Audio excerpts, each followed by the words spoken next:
Hello, everyone, and happy Thursday. I kind of forgot that it was the weekend before the long weekend, so we might not have as much of an audience, but I'm sure a lot of people will want this to be recorded, which we are. So, Ricardo, how are you doing today? I'm doing fine. I'm doing fine. Approaching the end of the week Is there fast. any Mexican holidays that coincide with this holiday for the Americans? No, not this weekend. We had the Labor Day, but the beginning of the month, and I think that is it for May. Oh, yeah. And the Canadians had a holiday We're last year. getting perhaps, yeah, we're getting prepared for to receive all the people from other places for long weekends. Yeah, I'm This sure. weekend and next. I told someone long the long weekend in May is probably the busiest weekend of the year for Rocky Point. Do you think it may well be? Yeah. Yeah, I remember last year on Friday there was something like 5 or 6 mile long wait to get in. So, Yeah. anyways, Hopefully it's not too hot out well, it's better than snow. there. That's for sure. So today Alrighty, let's. I wanted to talk to you about this, Ricardo, because it's something that I hear all the time, and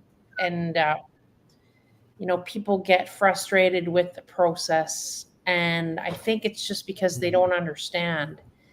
And I want to preface this conversation uh, by saying today we're not talking about different closing coordinators and who's better and who's.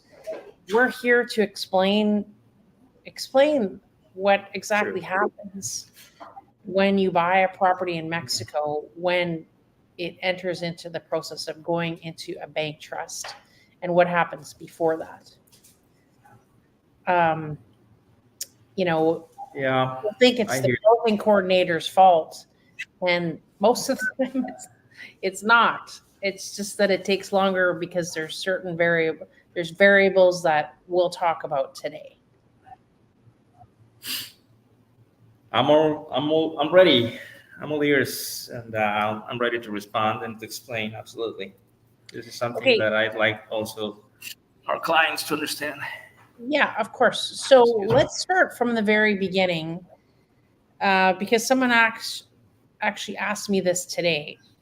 Uh, can a foreigner buy property in Mexico and in Rocky Point and own the property? Do they own it? The answer to that, the answer to that is no. They cannot own the real estate, especially if the property is located within the so-called restricted zone. You know, we all know this already. Perhaps our clients or some of our clients don't, but 50 kilometers from the shores and 100 kilometers from the borders, everything within that area, it's known as the prohibited zone, which means that nobody but nationals can acquire direct ownership on land or buildings over the land. That's why we have to go around that via bank trust. Why? Because in the bank trust, a Mexican bank owns the real estate.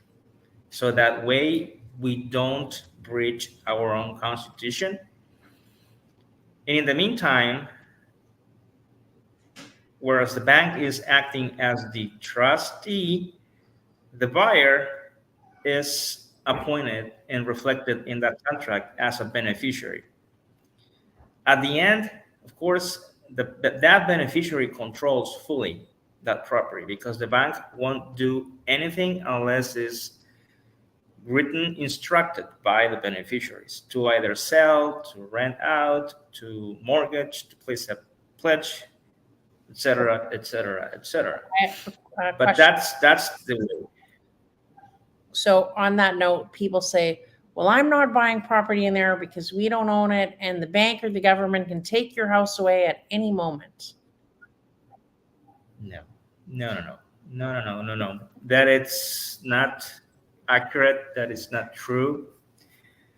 Uh, there may be other mixed horror stories that make people to believe that, but there are special legislation and rules for the banks on that end. They would keep those properties different from their own assets and their own bookkeeping. They are just acting as a trustee. So even if the bank went bankruptcy, those properties wouldn't be part of the bankruptcy process. So it's You would just safe to buy a property in the Mexico. bank. It's safe to buy Yes, a property. absolutely, Okay, absolutely. so It is definitely safe to buy here, and evidently, even for us Mexican going to the States and buying property there, it requires proper due diligence.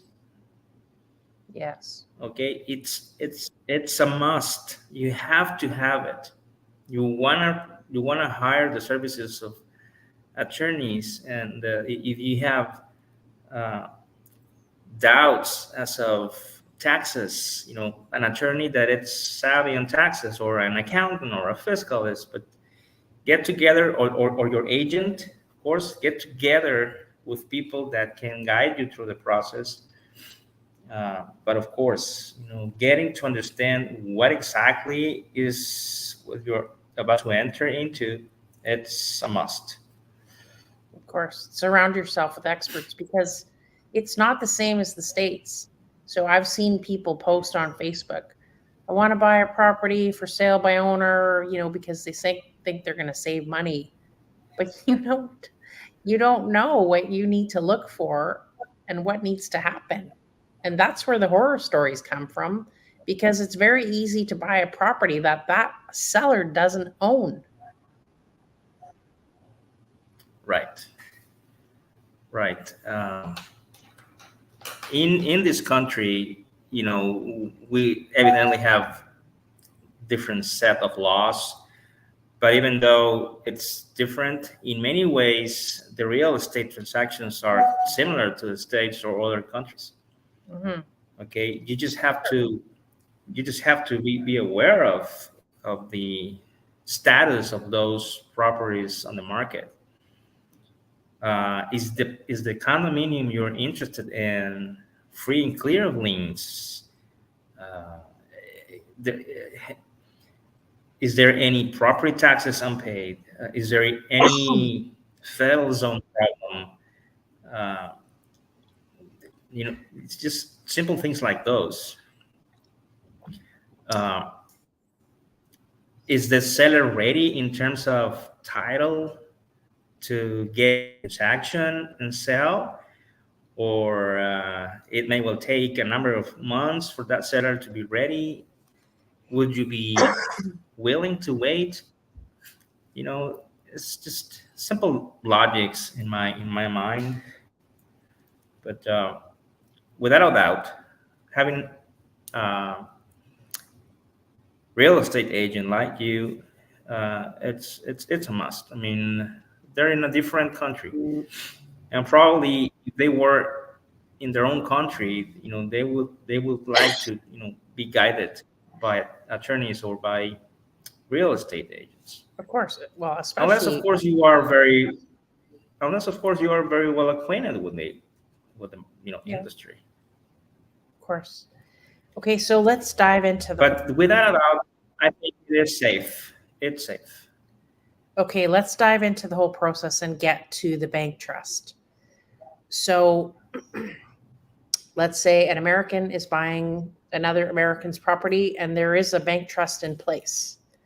And in the contract, Mhm. the new buyer is going to assume that bank trust.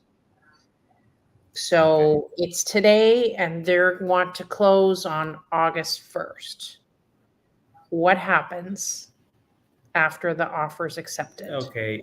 All the walkthrough and home inspections done and everything. What's next? Yeah, the agent is going to refer that transaction to be coordinated. Um, you know, an attorney that the agent is acquainted or with, or she or he feels safe, bringing their transactions to that office. And that office, what needs to do, it's pretty much starts with the due diligence. An investigation in the public registry of the property, as of the status of the property, is very important. Um, to immediately after put together a list of estimated closing costs. Okay, but you have to go through all the possible aspects and players and see if there is going to be any expense, around those. And then you present those numbers to buyer and seller, because it's going to reflect in each column what is paid by each one of them. So seller pays capital gains or no, uh, commissions, and any unpaid capital gains, and that kind of things are going to go on the seller side. On the buyer side, of course, uh, transfer tax and the cost of the trustee to set up the amendment of the trust. Um, while people are reviewing that, or parties are reviewing those numbers, we continue analyzing the legality of the transaction. And it is very important for us to read not only the offer and the accepted offer that is consistent with the facts that we are uh, being informed with, and that is also consistent with the documentation that we have. But more importantly, you have to read the bank trust. So, as you mentioned it earlier, if you are assuming someone else's bank trust, you want to make sure that the life of that permit, is still okay for you to assume. Because if you are buying or are assuming a bank trust that was set up uh, 45 years ago, well, you have to understand, and you have to inform not only the seller, but especially the buyer. Look, this bank trust is about to expire in 5 years. Mhm. So we rather, add some more cost in order to extend that permit for an extra number of years, or we cancel it right there and then we come up with a new one. Ricardo, But is there, and I don't know this, but so when you said 5 years left, or say there's 20 years left or 30, is the cost of the trust, does it have anything to do with the length of time that's left on the trust? no, Okay. So no, 5 no, years no. is a waste of time. I mean, if you are buying right now, let's say it's not 5 years, it's 3 years, just to make it a little bit more logical to extend. You are spending a number of dollars, which is not little, now while you are buying. Let's get that bank trust brand new. 50 brand new years. Because otherwise, although it's not illegal, it's okay to assume that bank trust with 3 years left. In 3 years, you're gonna have to come back and redo the trust and spend another chunk of money And time. and time, of course. So I always recommend that. You want to also make sure that who the parties are in that bank trust, if those names are in sync, or are actually the names of the sellers that are accepting the offer.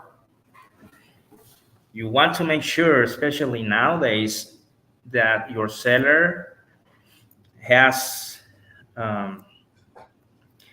a fiscal factura, especially if you, Loretta, are representing the seller.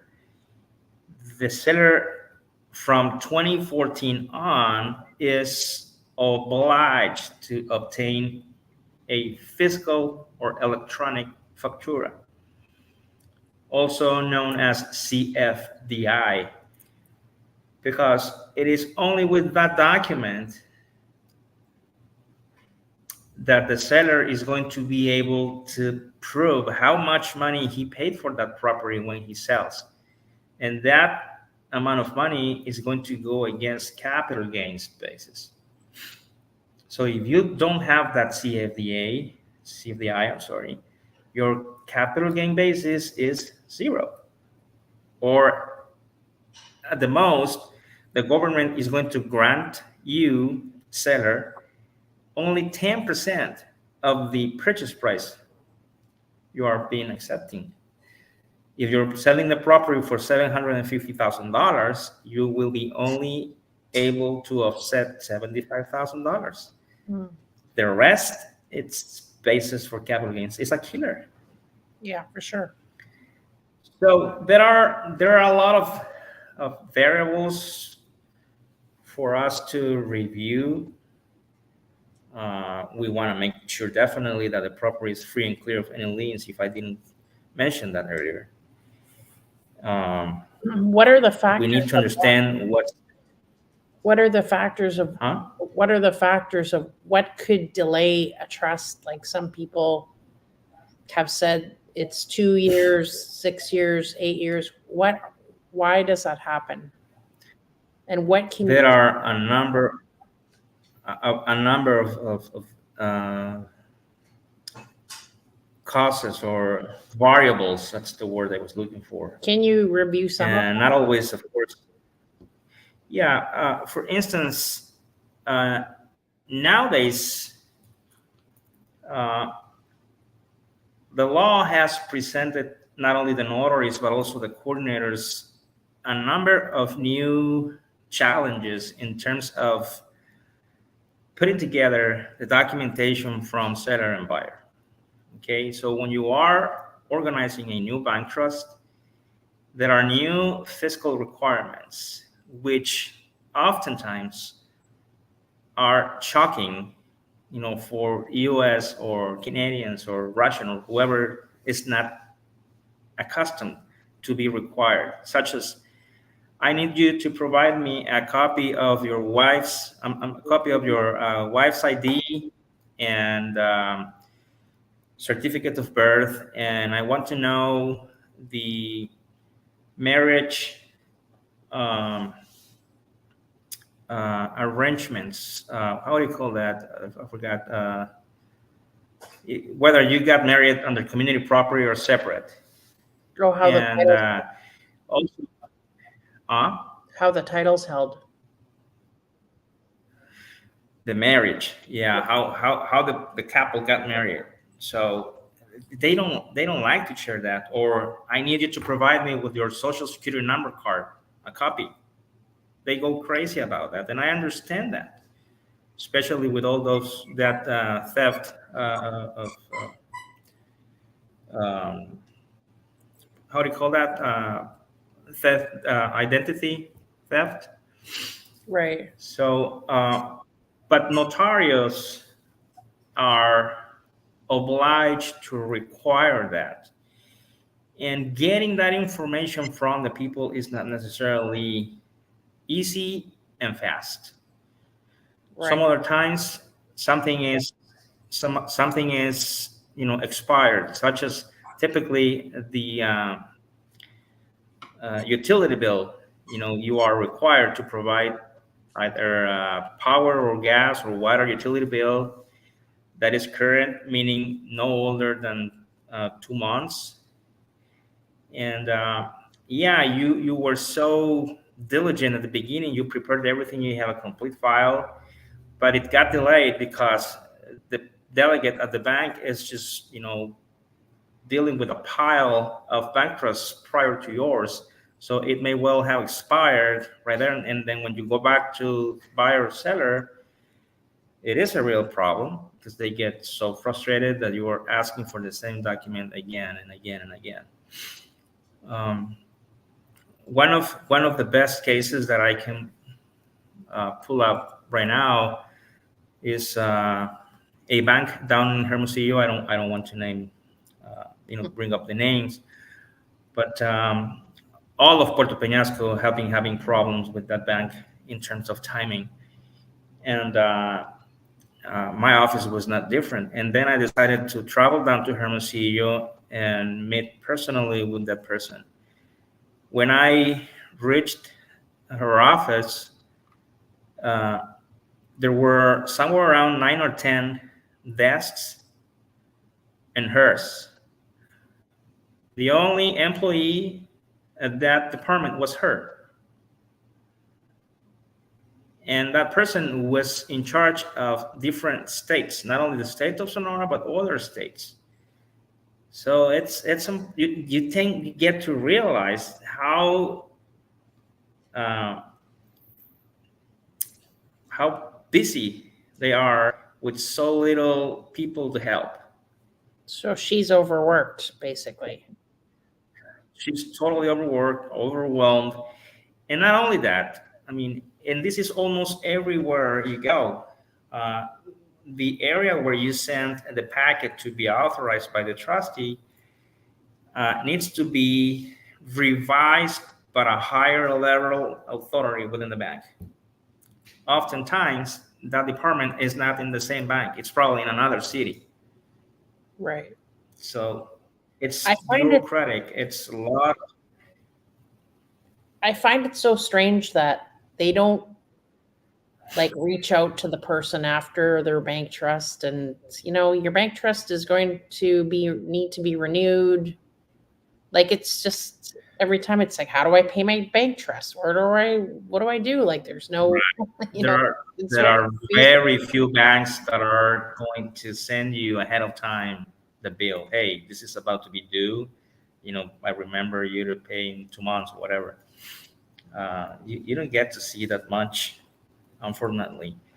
So what happens if there is people though if people don't pay, or they're late? well, penalty taxes are going to be accrued. And that's another problem, because before a transaction gets to be authorized by any of these banks, they are going to require there is no debt. And there's oftentimes, again, debts that are not reconciled by both parties. Okay. And owners, or beneficiaries, with, of course, a lot of reason, they say, why would I pay you penalty taxes if I have sent 3 or 4 times a check down to Hermosillo or down to Tijuana and you have never catched it? It's not my fault. Yeah, exactly. And then, we are pretty much in the middle of all of that until finally a solution or an agreement is made. I was going to say that luckily, banks are getting new policies. For instance, Bancomer, being one of the largest banks in Mexico, they have authorized a delegate for Puerto Peñasco. So nowadays, there is a person that actually receives paperwork from your office. You have someone to go through and to talk to, and even if clients wants to go and find out something or argue something, there's a person in town that is taking care of that. But more importantly, that person has been granted with faculties to sign the bank trust. Mm-hmm. So they're trying to accommodate to reality, and but it takes a lot of time for them because they're too big. So but that is something that is happening. Banorte is doing the same thing. what would you advise people um, to do if their bank trust is taking over 2 years? Is there anything they can do? I think just continue to be um, trying to get information from your agent, your coordinator, to get answers where we are at, while we're waiting, or this exactly. You know, understand exactly where you are. Although it may take 2 years in some cases, it's not. It's not the uh, majority of times. You know, some others have you know, have taken that much time. Probably others a little bit more, in fact. So if But of course, as you know, it's very important to keep them informed as to why the delays and all that. right, But, so there's not much that they can do. if a closing coordinator says, I'm working on it, they're working on it. You know, it's just going to take time, right? Yeah, and I mean, you have to understand that you also have the ability to stop by your coordinator. You know, understand better in a face-to-face conversation. That I like when I get uh, long on a transaction. You know, I have people here and I explain to them, or if in the email, you know, I explain to them in the email. I always prepare to do that face to face. But and then when I don't inform, which has happened on a regular basis, then clients get, of course, frustrated. But It's probably easier to, I guess I guess that it is safe to say is that all of the transactions that are processed at some point are going to be finished. Uh, ideally, ideally, that's something, you know me. I have always said that. yeah. Ideally, we would like to close with the bank trust handy. That means that you have gone through the process, you know, with the bank, with both parties, with the notary public, with everybody, appraiser, blah blah blah. You have the title ready to be signed, and then you close. But the market is just not like that. The market asks you to close via private agreement and then, you know, move forward with the rest of the process. Some other times, the market says, "Look, I don't want to get the trust because I am going to finance my house, so I'm going to sell it on terms." You can't have a bank trust for that, so you have to wait 5 years or 7 or 10, depending on the terms, until that price has been fully paid. So, and There are a lot of factors loaded.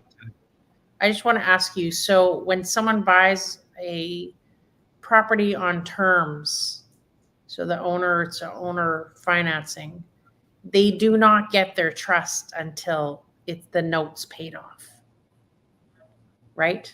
That is correct. And There's only one way so far or to nothing. have a bank trust, but it be a guaranteed trust, and it costs a lot of money, and it's not efficient for the seller. If the buyer breaches the agreement or defaults, it's not something that you're not going to recover the condominium or the land or whatever you sold immediately, especially if the buyer of yours is not acting on a good faith basis. Right. It may well involve court. So did the buyer used to be able to get their trust? guaranteed trust, yes. Okay, but that's not anymore. Only if it's a guaranteed trust. But I have not seen those in years. Yeah. Because of what I just said. It's very expensive, very, very expensive. Okay, It's there's not effective. a question. Let me just read a question here. Yeah, does a person or company you purchase your property from have to give you 100% factura? Yes. Is Yes, that yes. so? I'm Please, sure she's talking that's a about. perfect question. Thank you, Catherine. Huh? I'm sure she's talking about new construction. So is that the law that they have to give you a factura? Yes. From 2014 on, that is mandatory. If you're purchasing, though, from a Mexican entity, it's the Mexican entity who issues that factura to you. Okay. Okay, and it will perfectly clarifies what's the purchase price, what's the property description, and all that. Now, when you are buying from a physical individual that doesn't have a commercial activity, physically speaking, then it's going to be the notary public issuing that factura for you. Okay. Yes, a new build. New Probably construction. I am confused. Because There's a person. we said it's new construction. She goes, yes, it is. It is new construction. But what? Yeah, I understand it's new construction, but are you buying just the land and you're building, or what's the? Can you elaborate, Catherine? She I mean, if bought you just purchased a, a lot and built a house. They built a house. okay, The developer built a house. so okay, on that specific example, I love that you brought it up. Uh, there is a problem. So today, nowadays, with that because people are not understanding the logics of that transaction. You, as a buyer, are paying for a vacant lot. That means that your seller is selling you a vacant lot. Also, you happen to hire your seller to build the house because that seller happens to also be a developer. Then you have two contracts. One is a purchase agreement for the lot, and the other is a construction services agreement. The problem is that they don't see it like that. And when they go to the notary, they reflect as you are buying both the lot and the house. But you paid for the house. I mean, the seller never had it in its patrimony. In fact, you built it by hiring the developer services. You see where I'm going? No. So So the problem with that is not only that the seller is not selling you the building, but when that bank trust reaches the city for transfer tax, guess what? The city is going to assess the buyer with 2% transfer tax, considering both the lot and the building. But the building was never transferred ownership from seller to you. Why would you be paying 2% transfer tax on the building? And that is happening a lot nowadays. so does she? That's why you have to have someone that understands that kind of things to avoid them. Right. So will she get two facturas or no, or just one? Yes, exactly. Two. One factura from either the notary or the entity, what depending on the circumstances. If the seller is an entity, then a Mexican entity, the Mexican entity issues a factura for the lot. Say that the lot was sold for $100,000, so that factura is good for $100,000. And then the house was built with $350,000. Then the developer, the constructor, the builder, it's going to have to issue another factura for the services that you paid for them, as Or well as the cost of the house. Are they issued at the same time? 350,000. Are they issued at the same time? Are the issue? Are the facturas issued at the same No, the facturas are going to be, it's going to be, both are going to be issued different time because the first one is going to be issued along with the bank trust. Okay, but probably the house is going to be completed 1 year or a year and a half later. Then a year and a half later, you may get your factura for the house. Really? Yes, and then when and if you decided to sell, you buyer decided to sell that house down the road, you present the notary both facturas, the lot and the building, in order to offset capital gains. So if you just built it, say you get the factura, and then you want to sell it, you won't have the factura in time. Do you know what I No, mean? because you would. I mean, yeah, but unless you are selling that house prior to, the building be completed. Well, you said that it takes a I year to mean, get the factura after the house is built. no. What I meant was, if you close today with a trust handy, the factura for the lot is issued today. The house may well be completed. The building of the house may be completed in a year from today. Yeah. So in a year, when that house is finished, is completed, then the contractor is going to issue the Oh, factura. okay. I understand now. Gotcha. I understand. Okay, so the takeaways for today are there's lots of variables of why your trust is taking so long. What's important is to have constant communication with your realtor and your closing coordinator. They work together as a team. And just make sure that Absolutely. everyone's on the same page there. But like you said, there is banks that they are understaffed, and that's part of the problem of is administration.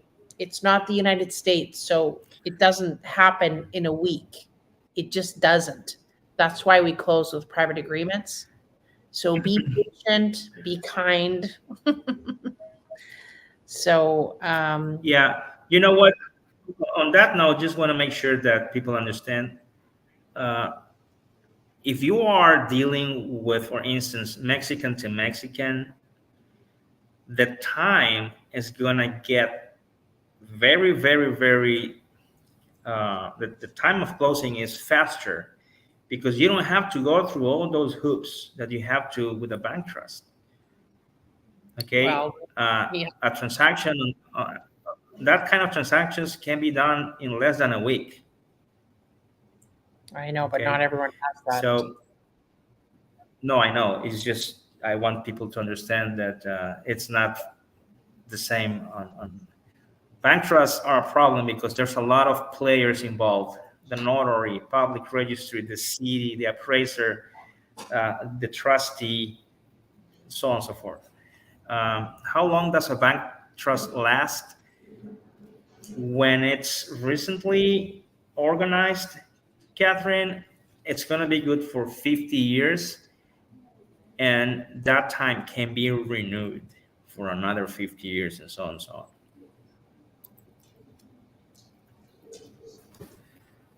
Oops, I had that one wrong. Okay. Same question. Yeah, same question. Sorry. Okay, well, I know you're not feeling 100%, so hopefully your wife made you some. What do they make? What will she make you? What's that soup that's it's kind of spicy and it has noodles, but it's really good for a cold? Do you know what I'm talking about? Uh, Fidi starts with an F, I think. Fideo, sopa de fideo. Oh yeah, those are good. That's very good if you have it. Yeah, Anyways, you take care. yeah, we're Have gonna a have. weekend. Thank you To too. my American friends, family, and clients, have a wonderful long weekend.